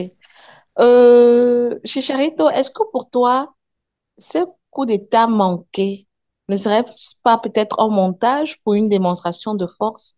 Ou bien, est-ce que ce serait pas peut-être un moyen de décourager le camp adverse, leur dire que nous sommes prêts, venez de jour comme de nuit et nous serons toujours prêts à vous écraser? Mais MBD, si c'est le camp adverse qui a perpétré cette tentative de coup d'État, comme tu le dis, bah, rien ne les Mm. empêcherait de réessayer si c'est vraiment le pouvoir qui les intéresse. Ouais. Ils ont tenté une fois, ça a raté. Peut-être que dans cette Oui. tentative, l'idée aussi, c'était peut-être de repérer les failles dans le dispositif sécuritaire. Mhm. Et donc, peut-être de tenter une seconde fois ou une énième fois, en fait. Ce que moi, je pourrais plutôt conseiller aux dirigeants tchadiens, de mon modeste point de vue, hein, c'est de se rallier le plus rapidement possible avec les L'AES, pays de l'AES. Le plus rapidement possible. C'est-à-dire, je ne sais pas si ça peut se faire dans les... Quels seraient les avantages pour eux de se rallier à eux? Premier avantage, c'est que si tu te Mm. souviens très bien, quand les pays de la CEDEAO ont voulu intervenir au Niger, Oui, le Mali et le Burkina ont dit, si vous intervenez au Niger, vous n'aurez pas seulement affaire à l'armée nigérienne, vous aurez aussi oui. affaire à l'armée burkinabé et à l'armée malienne. Donc, ça fait que si Chicharito, le Mali est Chicharito, attaqué, oui, sans te couper, j'adhère à cette grille de lecture aussi. Et je me dis, peut-être c'est aussi cette intention de rallier l'AES qui fait peur aux impérialistes, qui fait peur à la France. Parce que ok, si le Tchad rejoint l'AES, ça disloque le bloc de l'Afrique centrale, comme ça a disloqué déjà le bloc de l'Afrique de l'Ouest. Et c'est la mort de l'Empire français en Afrique, tout de suite. Le Tchad, aujourd'hui, a une position très stratégique, d'où la France, avec ses positions, ses camps militaires, pouvait encore contrôler certaines parties de la région et faire des choses. Aujourd'hui, elle va perdre cette position stratégique. Et si elle perd davantage le contrôle sur le pouvoir en place au Tchad, elle a beaucoup à perdre. C'est pour ça que je me pose la question, est-ce que ce n'est pas la France qui veut rappeler le président Itno que voilà, nous qui t'avons placé, on peut te déloger du jour au lendemain. Fais gaffe. Voilà, sans te couper, c'est juste non, la non, petite parenthèse. j'aborde exactement dans ton sens. Et c'est pour ça que j'ai dit, comme NBD disait que c'était peut-être une première tentative et un Oui. rappel à l'ordre, comme tu disais, Joe, moi, je conseillerais d'aller donc plus vite dans les accords de partenariat avec les pays de l'AES. Mais quand il dit plus vite, je dis plus vite à grande vitesse, comme un TGV. Il faut aller Ouais. extrêmement vite pour signer ces accords-là. Oui. On se doute bien que s'ils ont rompu les accords avec la France, c'est qu'ils avaient d'autres accords qui sont en Oui, cours de préparation. mais tu vois, peut-être que Ça peut être avec les Chinois, comme disait CWK tout à l'heure. Ça peut être avec la sous-région. C'est pour ça que c'est un peu quelle stratégique, sous-région? ce qui se passe. Quelle sous-région? L'AES, Ah, l'AES, c'est la d'accord, sous-région. d'accord. Je pensais Oui, que tu parlais de... c'est un peu stratégique ce qui se passe en ce moment au Tchad. Et, et, et juste Et pour ce n'est pas, continuer. c'est bien de s'y intéresser parce que c'est pas un fait. C'est pas un fait divers comme tous les autres. Ouais, C'est tout un à peu fait. stratégique. Et l'avenir du continent peut se jouer sur des choses aussi banales comme ça, qu'on verrait de façon banale, mais c'est l'avenir de tout un continent qui peut se jouer à travers des choses comme ça, là. Je suis tout à fait Oui. d'accord avec toi. Et je voulais aussi dire que, mine de rien, comment dire, le Tchad a quand même une forte expérience dans tout ce qui est le domaine militaire. Il faut aussi se Oui. rappeler que quand le Cameroun faisait face à Boko Haram, nous avons eu l'appui de l'armée tchadienne pour repousser les Boko Haram au niveau de l'extrême nord du pays. Donc, c'est quand même des soldats aguerris. Mhm. Mais malgré leur courage et le fait qu'ils soient aguerris au combat, moi je me dis c'est toujours un... Donc ça c'est mon modeste point de vue, hein. S'ils peuvent avoir l'appui de d'autres forces extérieures, notamment les pays de l'AES, ça ne serait que tout Mhm. bénéfique pour le Tchad. Je, Ok, merci. je, Olivier sera le dernier sur le micro pour la question de oui, cet attentat au Tchad. Comment tu as reçu ça? Comment tu analyses les faits? oui, NBD, je ne peux qu'être en accord avec mes prédécesseurs Mhm. parce que Mhm. Tu n'es il pas en va obligé, de, Olivier, tu n'es pas obligé. il, il en va de la souveraineté de l'Afrique, qui a toujours été ce peuple béni et uni, dont on va dire ici que euh, il peut se passer un millénaire pour que vous fassiez souffrir des gens et un seul jour ou bien une dizaine d'années pour pouvoir se libérer de ces chaînes-là. Et je suis en train de voir que, Olivier, je peux te paraphraser? oui, On peut passer 43 ans à faire souffrir un peuple. Il suffit d'un seul jour pour les libérer. C'était juste pour te paraphraser, hein, c'est rien. ah, d'accord, d'accord, je comprends l'analyse. Bon, je reste sur le cadre de l'unité de l'Afrique, Tu es sûr que tu as compris, Olivier? ouais, j'ai tout compris, mais Ok, sauf que ça ne ok. va jamais arriver. Ça ne va Ah jamais bon? arriver. Bon, ce que je vais dire, pour être plus précis, pour être plus précis sur le cas du Tchad, euh, euh, euh, il fallait que ça soit une communication de l'État tchadien, c'est arrivé à point nommé. Parce qu'il fallait un truc comme ça pour renforcer les liens, pour essayer de susciter. Parce que c'est la réelle politique. Hein. Et les Africains ont passé du temps à souffrir et ils ont étudié. Je pense il est temps, avec cette mouvance-là qui est partie de l'AES, parce que ça, c'est le noyau central. Ce phénomène qui s'est passé là, ces trois pays qui ont réussi à se fédérer pour pouvoir combattre, sortir de la sous-région française, parce que je ne vais pas appeler ça la CDAO, ce n'est qu'une sous-région française, la CDAO, la CEMAC, et quand ce sont des sous-régions françaises, de sortir de ce joug français-là.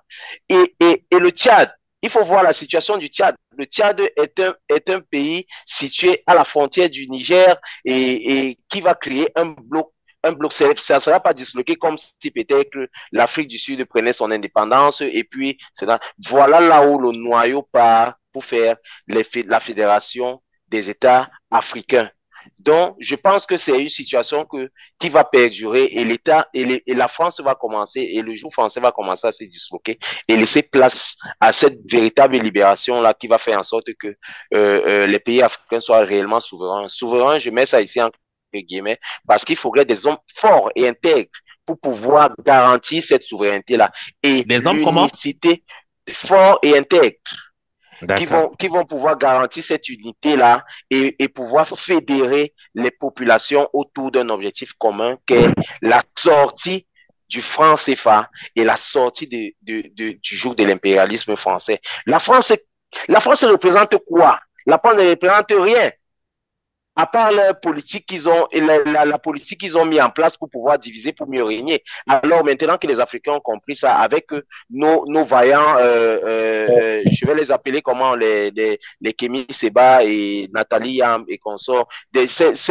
ces personnes qui font l'éveil de conscience, qui ont combattu. Il faut pas ignorer leur combat. Hein. Leur combat est vraiment louable et ça contribue à ceci. Voilà Kémy Seba qui a déposé sa candidature qui sera candidat à l'élection présidentielle au Bénin. Qui souhaite Et être c'est une candidat. occasion. Oui, il souhaite, mais je dis qu'il sera, parce que s'il a dit qu'il sera candidat, et ça va se faire. Et s'il est candidat, ça sera une occasion de tester ce peuple-là, ce combat-là, et ces jeunes-là qui veulent le changement, de pouvoir le voter. Alors moi, je suis pour que Kémy C'est Seba fou soit comment, peut-être président c'est fou du comment on peut Bénin. vouloir des changements partout sauf chez nous. Ah, ça, Non, non, non, ça, non. peut-être. Je pense que c'est un autre débat. Alors, Non, non, C'est le même débat. C'est pas un autre débat. C'est le même débat. Tu veux les hommes forts, mais les hommes forts ailleurs. Tu veux les hommes forts, mais je pense, ailleurs. je pense Ah, qu'on a vraiment, encore Olivier, c'est un homme incroyable. fort dans ce Eh, pays. On a encore pardon. un homme fort dans ce Vas-y, pays, passe la très parole, fort même. Olivier. Passe la Si, parole, passe la parole, il faudrait voir. passe la Non, parole. là, Si tu, on va pas se verser. donc, On si va tu pas se dois verser voyager, là-dedans. Olivier, tu dois voyager. Tu On dois ne va partir pas de se Douala verser pour Yaoundé. On te là-dedans. dit que le On chauffeur ne a va pas. 93 ans. Tu entres dans le bus. Tu On dis qu'il ne est va fort. pas N'importe quoi, Olivier. on ne va pas s'éterniser sur ce débat. Ça sera dans les unes. Si les unes parlent, alors le gagnant va pouvoir savourer sa Ouais, ouais. victoire. Je Ton, n'ai ton pas Le champion, besoin. maréchal, ton champion va gagner. le maréchal, le maréchal, le maréchal Ibno dont tu viens de parler n'est pas passé par les unes. Pourtant, tu viens de dire que c'est un homme fort. Donc, tout ce que tu dis Je, là, c'est je, ailleurs. Mais et il y chez a une toi, c'est le chose. Non, c'est contraire. bon, c'est Tu bon quand racontes ça ne fait pas n'importe Écoute-moi quoi, très tailler. Olivier. bien. Excuse-moi, hein, c'est n'importe quoi ce que tu dis. Écoute-moi très bien, Chicharito. C'est super bon Il ailleurs, va hein. falloir un homme fort et intègre.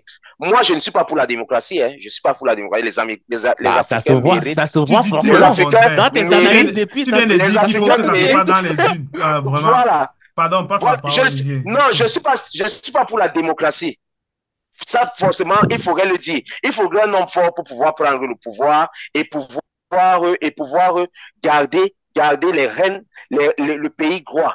En évitant, on combat l'impérialisme, on ne combat pas ceux qui sont à l'intérieur. Alors, pour le moment, ma position. Alors, à d'autres personnes, ils peuvent dire ce qu'ils veulent dire, mais je pense que pour le Tchad, ils devaient râler l'AES, comme vous l'avez dit dans vos propos. Alors, je pense que, merci Olivier, je pense que pour la question, je sais pas si Joe a déjà donné son avis, hein. Oui, Joe? Oui, oui, j'ai donné mon avis tout à d'accord. l'heure. Ok, merci, merci vraiment pour vos réponses, pour chacune de vos contributions. Alors, nous allons terminer ce podcast en parlant des Kuluna. Il s'agit d'une bande de jeunes garçons, des agresseurs, il s'agit de la délinquance juvénile, des pilleurs, tout ce que vous savez. Bon, il y a alors une grande lutte de grand banditisme que le ministre de la Justice à Kinshasa a décidé je sais pas comment je peux dire en français, voilà, en français facile, il a décidé de dire stop, il a décidé de dire non par la peine de mort. Vous voyez un groupe de jeunes qu'on réunit comme ça, on les prend comme un rafle dans des carrefours, dans des quartiers, on les amène et puis la sentence, c'est la fusillade. Donc, il suffit juste peut-être il y a des innocents dedans, mais vraiment les vidéos montrent que cette affaire prend vraiment de l'ampleur et que des mesures strictes doivent être prises.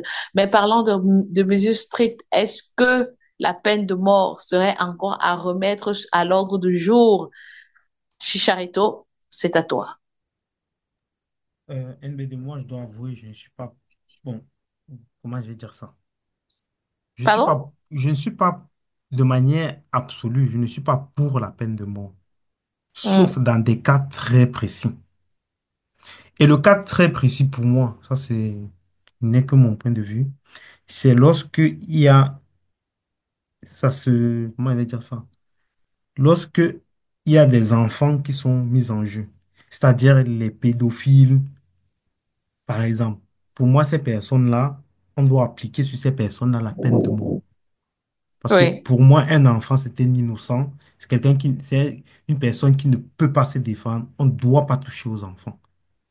oui, Maintenant, pour le cas que tu as soulevé, NBD, moi, ça me dérange un peu parce que si, pour moi, ces personnes-là, comment je vais dire ça, ça me dérange parce que ce sont des jeunes et peut-être que c'est un manque d'éducation qui a conduit ces personnes-là à... Parce qu'elles sont un peu comparées à nos microbes qui sont dans nos rues. C'est à peu près le même phénomène.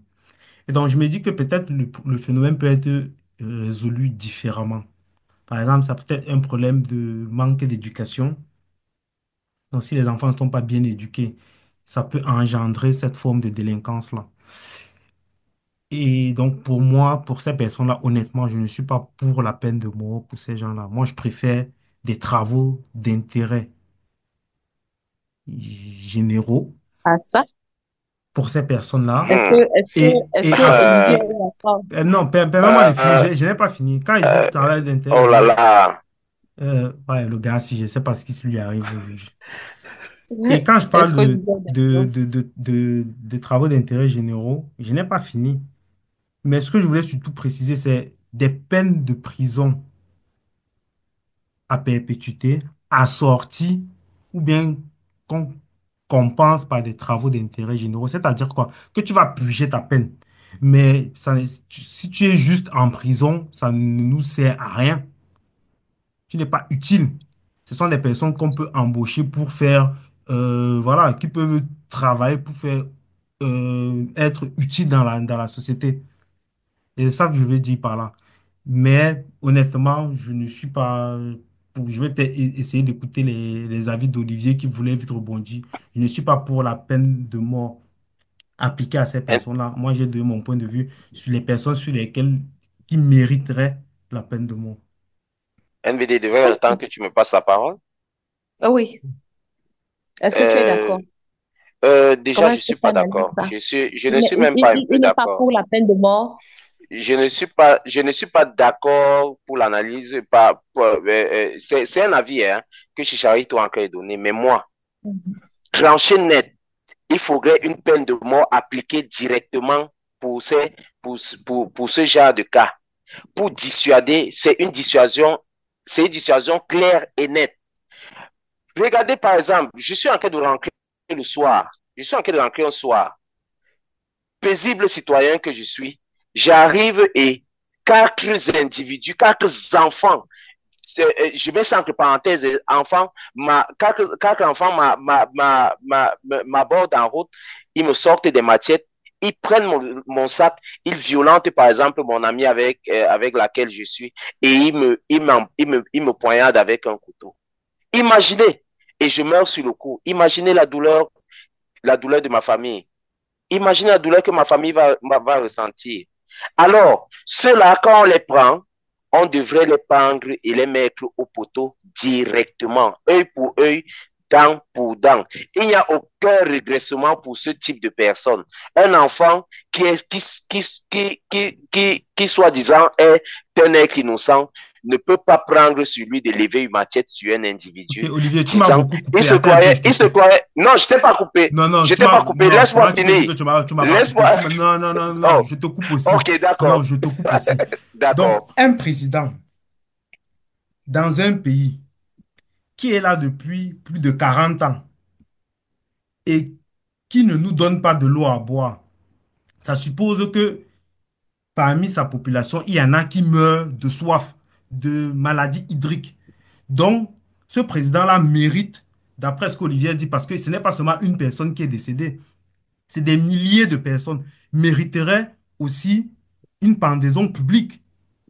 Quelqu'un est mort à cause de l'eau ici. Ah bon? On ne meurt pas de Je maladies demande. hydriques dans un Non, pays. je On ne demande meurt pas de s'il y en maladies a. hydriques dans un pays. Je demande s'il y a quelqu'un qui est mort à cause de l'eau ici. Tu es quand même un journaliste que je respecte, hein. Donc, tu ne traites pas de problèmes, donc tu Oh ne là traites pas de là. maladies hydriques au Cameroun, de personnes décédées de choléra. Tu n'as C'est jamais pas vu le même ça. cas. Non, il ne faudrait pas faire un comparatif Ok, là-dessus. donc il ne faudrait pas Il ne faire un faudrait pas faire un comparatif. comparatif Donc, là-dessus. attends, je te prends. On parle Oui. ici de la Attends, je te mauvaise recoupe. graine, Oui, je te des recoupe. microbes. Attends, je te recoupe. Je te redonne. C'est-à-dire que qui Permets-moi de te arrive et qui recouper. Je te agresse des redonne un gens deuxième sans exemple. foi Olivier, ni loi. attends, C'est-à-dire qu'avec une Tu froideur. vas me Oui. répondre. Laisse-moi te donner un deuxième exemple. Un ministre dans un pays que je ne citerai pas, qui a de l'argent pour la construction des routes et qui ne le fait pas. Et pendant ce temps, des centaines de personnes meurent chaque année sur la route. Bon, là, c'est des morts directs imputés parce que la route n'a pas été faite. Donc, lui, il ne mérite pas la pendaison. Il y a un acteur qu'on appelle Paul Walker qui jouait dans Fast and Furious. Il est mort sur la route. Hein. Il est mort sur la route. Et je pense que c'était parce que la route avait fait un problème ou bien pas on avait conçu un Je mauvais ne te virage parle et pas de tout ça. Paul Walker, je te parle d'un ministre Il dans est un mort pays sur la route. où les gens meurent à cause de On la n'a route. Je ne jamais te parle tagué pas le de Paul ministre. Walker. On n'a jamais tagué le ministre. Je suis en train de dire ceci. Nous sommes en train de parler des microbes, des bandits de grand chemin, sans foi ni loi. Et il y a aucune clémence pour cela. C'est la peine de mort qui doit être appliquée, claire et nette, un point un trait. Tu as tué froidement, on te tue aussi froidement. Et donc, les larmes de crocodile ne doivent rien changer. Je salue ce ministre-là, il s'appelle Moutamba. Ce Moutamba-là, c'est le meilleur ministre qui soit déjà, qui existe en Afrique actuellement. De l'histoire, oui, de la planète. Même. Non, de l'histoire, de la planète. Oui. Le meilleur de la planète, de l'histoire. Et donc, si un ministre détourne les fonds, ça ne te pose pas de problème. On va parler de détournement plus tard. Parce qu'il y a eu manque de fonds, quand il n'y a pas on ne peut pas faire une dialyse, quand il n'y a pas d'oxygène, quand il n'y a pas de... nous mettra un sujet de détournement plus tard. Non, mais ici, nous sommes en train de parler des micros. C'est des actes qui découlent. Quand il y a un faux d'argent, ça découle. Tu ne vas jamais comparer un ministre à un brigand, à un microbe. Donc, dans la notion de voler en col blanc, tu ne connais pas ça. Là-bas, c'est le voleur dans la rue, là, ça parler compte. du voleur à col noir. Ça ne compte pas. Nous sommes en train de parler du voleur à col noir. Merci. Actuellement. Ok. Voilà. Donc, toi, tu as une justice à deux vitesses, une justice pour les riches et une autre pour les pauvres. Le pauvre, parce qu'il est pauvre, mérite la peine de mort. Ce n'est pas la pauvreté. Mais le riche, il faut suivre quelque chose. Ce n'est pas. Il y a certains enfants là-bas qui sont dans des familles vraiment, des familles qui sont quand même moyennes. J'ai parlé de pauvres de manière absolue. Mais je vais te dire que le bandit à col noir, comme c'est toi qui as utilisé l'expression col noir. Donc le bandit à col noir mérite la pendaison. Mais le bandit à col blanc, lui, on peut le laisser. Ils sont sous l'effet de la parler assez. Je pense que ce sera trop bon de parler. Je pense que... Est-ce que vous allez nous permettre aussi de parler de ces fameux gars? Parce que sinon, on va pas s'en sortir. Alors, moi, si vous permettez que je vous arrache la parole entre guillemets de cette manière-là, moi, je pense que si on veut rester sur la décision du ministre concernant les Koulouna, il y a quelque chose d'assez fort. Peut-être il y a un détail que vous êtes en train d'oublier dans les propos du ministre. Il dit bien, ces Koulouna, ce n'est pas seulement les microbes comme nous aussi, on les observe ici, mais ce sont clairement des bandits de grand chemin. Ça va, ce n'est pas les gars qui font les petits larcins. On parle bien des gars qui, en bande organisée, se lèvent, armés avec des armes blanches, sortent et viennent casser des commerces, viennent agresser les gens dans la rue de façon organisée. Ça, ils ne viennent pas au hasard, c'est-à-dire ils descendent. Si tu es dans le quartier Nkouloulou, on dit qu'aujourd'hui c'est Nkouloulou, tout un quartier, ils te ravagent tout un quartier, ils te mettent tout le quartier à sac et ils partent avec tout le butin. Ça, ce sont pas des gars qui viennent pour s'amuser, ce sont des bandits. Je ne sais pas si on me suit encore, de ce qui est dit par le ministre, c'est clairement des multirécidivistes. Ce n'est pas la première fois qu'ils le font, ce n'est pas la deuxième fois. Il y en a qu'on a pris, c'était à leur troisième fois de sortie de prison. Ils sortent, on les prend, ils sortent, on les prend encore. Mais pourquoi on les condamne par perpétuité? Tu dis bien qu'on les prend, ils ressortent. Pourquoi on les condamne par perpétuité? Justement, il faut comprendre ce qui se passe dans la justice. Est-ce qu'on condamne quelqu'un à perpétuité parce qu'il a cassé une boutique? Non. Est-ce qu'on condamne quelqu'un à perpétuité parce qu'il a agressé une personne avec une arme blanche? Non. C'est ça le souci. Or, ils savent clairement ce qu'ils font. Maintenant, il faut aussi aller plus loin que la décision du ministre. Il y a près de 300 Koulouna qui ont été arrêtés. Je peux dire plutôt que ce que le ministre ou bien le ministère public a mal fait lors de ce procès rapide qui a été fait, c'est que on a fait des choses de masse où on a dit, je crois, il y a 129 personnes qui ont été, 129 ou 126, je peux me tromper d'un écart de 3 quand je lisais les derniers chiffres. Il y a 129 ou 126 personnes qui ont été condamnées à mort. Sur ces personnes qui sont condamnées à mort, on leur demande clairement, qu'est-ce que vous avez fait? Il y a des gens qui reconnaissent que oui, c'est moi qui ai tué telle personne. Il y a des gens, il y en a plusieurs qui ont reconnu ça. Mais maintenant, la décision du ministre il y a les avocats de ceux qui ont été arrêtés, de ceux qui ont été condamnés, qui ont bien dit, on va faire des appels. Une fois que l'appel aura été fait, il y a au moins 3 ou 4 recours avant que l'on n'arrive à l'exécution à l'exécution de la peine. Ce n'est pas parce qu'on a dit peine de mort qu'il y aura forcément l'exécution de la sentence. Et avant qu'on en arrive à la sentence, forcément, il y aura des appels, les premiers appels d'abord. On va aller au niveau après les premiers appels, si ça dépasse au niveau du tribunal, on va aller au niveau de la Cour suprême. Après, à ce niveau-là, maintenant, la Constitution congolaise permet que l'on aille même au dernier niveau, demander même la grâce présidentielle, qui cette fois-là peut être acceptée. Maintenant, la grâce présidentielle peut être commuée en prison à perpétuité. C'est le cas au Cameroun. Ce n'est pas dit qu'au Congo, avant cette décision-ci, il n'y avait pas la peine de mort existe toujours, et la peine de mort appliquée de deux manières au Congo. Il y a la pendaison pour les civils et il y a la fusillade, fusillement, je ne sais plus comment on va dire ça.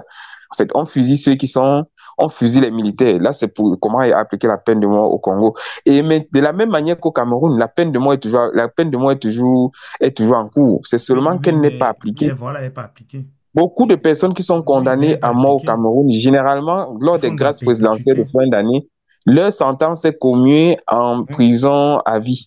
Voilà. Or, au Congo, moi, maintenant, j'ai envie pour terminer mon propos et dire que je suis un peu avec le ministre. Pourquoi? Parce que il y a eu sa décision et il y a eu maintenant les résultats directs. Il y a eu une sorte de dissuasion. Parce que c'est aussi cet effet-là qu'on recherche quand on prend des décisions. C'est de dire, c'est un peu comme quand le ministre Atangane dit que sachez que je suis le Moulinex, je vais écraser tout le monde qui va parler comme ci ou comme cela. Même sans le vouloir, chacun va commencer à dire non, je veux voir mes enfants grandir. Et c'est un peu l'effet qui a été recherché au Congo et qui est trouvé. Vous ne pouvez pas avoir des jeunes qui se comportent comme des délinquants et vous me dites que il y a peut-être un chef de famille qui ne va plus avoir de main parce que ils sont sortis avec des machettes lors de leurs agressions. Il a voulu résister, on a coupé sa main. Celui-ci qui a perdu sa vie. Toute cette famille-là est sans soi comment sans son chef de famille qui était peut-être le seul pourvoyeur de fonds. Il y a un gros souci. Maintenant, quoi? Bon, il y a peut-être, quand le ministre de la Justice dit qu'il y a une dizaine de prisons qui ont été construites pour accueillir 20 000 prisonniers. Ce que je ne comprends pas, c'est ce raccourci que vous avez. Et moi, je dis, et les bandits en col blanc, pourquoi vous ne souhaitez pas aussi appliquer la même peine? Parce que si vous le faites des deux côtés, la même peine, moi, je ne la souhaite pas seulement pour les bandits qui volent 1000 francs. Si tu voles 1000 francs et tu es condamné à mort, de la même manière que le ministre qui vole 1 million, il doit être condamné à mort. Moi, je n'ai pas de problème avec. Je n'ai pas de problème avec. Je ne veux pas une justice sélective, en fait. Moi, je veux une justice qui prend tout le monde. C'est vrai que si ces enfants avaient volé de l'argent, on pouvait dire que non, ils ont volé de l'argent. Je pense que les juges sont fous, hein. Mais ce sont des tueurs, des criminels. Ils ont du sang sur les mains. Et ce sang, ils en versent par centaines chaque jour. Mais un bandit en col blanc a aussi du sang sur les mains. Quand tu vois un baron de drogue, il ne tue pas directement, mais indirectement. Le bandit à col blanc a quel sang? Le bandit à col blanc a quel sang? Ça veut donc dire que tout à l'heure, tu as dit que je n'écoutais pas. Mais quand on te demande de construire, que tu ne construis pas bien la route parce que tu as mangé, tu as détourné la Je pense que tu veux parler. Non, je suis un peu perdu par un peu l'analyse d'Olivier qui se bat Encore moi, à dissocier le bandit à col blanc et du petit bandit. Je suis d'accord. Si on rétablit la peine de mort qu'on applique à tout le monde, on doit pas avoir des justices à deux vitesses. Si on est d'accord sur un fait qu'on rétablisse la peine de mort, pourquoi l'appliquer seulement à ces enfants-là qui sont parfois sous notre responsabilité? C'est aussi un aveu d'échec pour notre société qui recule. C'est aussi un aveu d'échec. Je regardais un reportage sur les Kuluna, justement au Congo, et un chef de gang qui expliquait que chaque fois qu'il est arrêté, il est jamais allé en prison. Il y a quelqu'un, on vient négocier, il négocie et il ressort de sa garde à vue. Donc, c'est tout un système qui a failli. Maintenant, on va certes, pour les faits d'annonce, on va condamner les Kuluna. Je suis absolument contre ce qu'ils font, mais je me dis, on doit repenser en profondeur notre société. Si on avait une justice qui est vraiment juste, si on avait une sécurité qui nous sécurise vraiment, je pense que ça éliminerait déjà pas mal de choses. Mais après, maintenant, voilà, on en revient en arrière c'est pas un retour en arrière, mais voilà, on en revient à brandir la peine de mort comme si ce serait ça qui te ferait ce sera la solution miracle. Non. Il faudrait qu'on repense en fond cette société-là, qu'on repense à l'éducation, à notre système éducatif, qu'on repense à notre sécurité, qu'on repense à notre justice, et enfin, on aura de bons résultats au bout de la chaîne. Ce qui me fait un peu peur dans cette histoire aussi de Colonna, c'est que les innocents vont passer à travers les mailles. Ça me rappelle un petit peu comment ça s'appelait, j'oublie l'opération à Commandement Douala, comment ça spécial, un s'appelle? truc comme ça. Le commandement opérationnel, ça me rappelle Opérationnel, voilà. le commandement opérationnel. Comment des gens ont perdu des vies, et pourtant ils étaient innocents. Des gens vont profiter aussi des règlements de compte pour pouvoir pointer certains enfants. Quand on voit comment ils comparaissent sans avocat, il suffit qu'ils soient sous l'effet de la drogue et qu'ils se disent, oui, oui, moi je fais ça. Ou bien qu'ils se disent, oui, ils acceptent pour pouvoir demander la clémence et après on va les exécuter derrière. Donc pour moi, certes, oui, l'effet d'annonce, ça aura un effet. Mais que se passe-t-il si on ne va pas jusqu'au bout de l'effet d'annonce? Si on les amène, on les condamne, on les amène en prison, ils vont ressortir quelques jours plus tard. Voilà. Donc, je suis un petit peu embêté à l'idée de parler de ça, mais il faudrait qu'on repense globalement notre système, que ce soit au Congo ou bien dans d'autres pays, pour pouvoir éviter ces problèmes-là. Parce que là, on va apporter une solution ponctuelle à un problème qui s'étale sur le temps. Une fois que ce ministre partira, un autre viendra, on va oublier et les mêmes choses reviendront demain. Il faudrait chercher des solutions, il faut, comme on dit les anglophones, chercher la route cause. Chercher, c'est vraiment quoi la racine et soigner le mal à la racine. C'est un peu ça que c'est voilà, mon apport aujourd'hui à ces débats. Ok. Merci, Joe. Merci, Joe. Vraiment, tu as dit les mots qu'il fallait. Bref, je dis qu'il fallait parce que je suis d'avis avec toi. C'était la dernière question de ce podcast. C'était le dernier thème de ce podcast. Nous sommes allés au-delà des frontières du Cameroun, mais nous sommes restés en zone SEMAC, traiter et apporter notre avis sur la question des Koulouna, du grand banditisme et de la délinquance juvénile au Congo. Alors, il était question ce soir de parler de politique, de société, d'actualité étrangère. En politique au Cameroun, nous avons abordé le sujet de la sortie des évêques au Cameroun, au sujet de la situation sociopolitique au Cameroun à la veille des élections. Nous avons aussi parlé en société de la décision du ministre de l'administration territoriale à lancer une chasse farouche contre les églises de réveil au Cameroun. On s'est bien posé la question si c'était légitime ou pas. En actualité étrangère, je le disais tantôt, il y a eu des coups de feu dans le palais présidentiel à N'Djamena. On n'a pas vraiment des raisons, les identités de ceux qui ont perpétré cette attaque et les raisons. Donc, on a pu dire quand même ce qu'on a pu dire. CWK, en l'occurrence, a apporté beaucoup de lumière sur la question. Et toujours, en zone CEMAC, nous avons traité le sujet des Koulouna, du grand banditisme au Congo, Kinshasa, avec les mots de fin de Joe, c'est de savoir qu'il faut enlever, endiguer le mal à la racine et se dire que vraiment, peut-être c'est autour de ce ministre de la Justice, mais lorsque quelqu'un d'autre reviendra avec d'autres réformes, le mal reprendra de plus belle. Donc c'est mieux de réagir, de lutter contre ce mal d'une autre façon. Alors, c'était ça, le podcast de ce soir. Je vous remercie tous d'avoir répondu présent à cette émission. Je le rappelle, c'est le premier podcast de l'année 2025 et nous espérons que ce podcast donnera le temps aux autres podcasts qui arrivent pour les prochains mois. Alors, et sur ce, merci à vous les gars. Vous avez été magnifiques. Je suis toujours contente et j'ai le cœur toujours enflammé de joie de vous retrouver tous les vendredis lorsqu'il est 20h pour l'enregistrement de cette émission magnifique qui continue à édifier l'opinion publique camerounaise et internationale. Merci, au revoir. Au revoir. Au revoir. Bye bye. Au revoir. NBD.